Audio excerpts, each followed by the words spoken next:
5% semuanya masuk ke dalam rumah, dan ini sudah ditinggalkan semua ini rumahnya.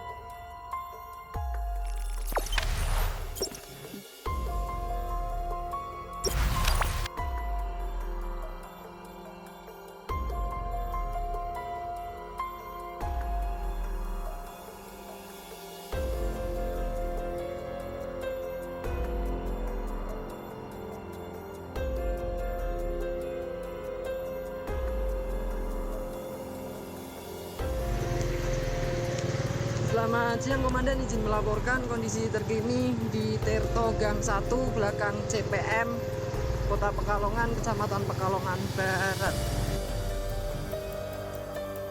Ini kondisi di KT tepatnya di RT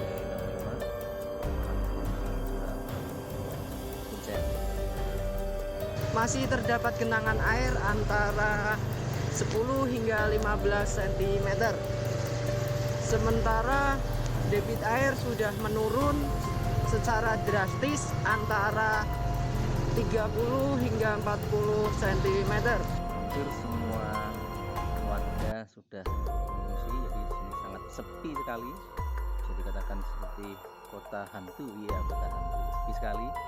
Masih tersisanya sekitar 2 orang di RT 0. Demikian yang bisa kami laporkan dari posko siaga BPBD Kota Pekalongan.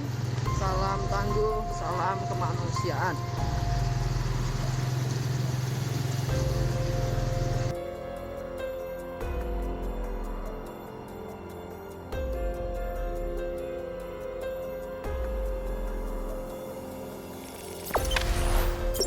Jangan lupa subscribe, share, komen, dan like ya.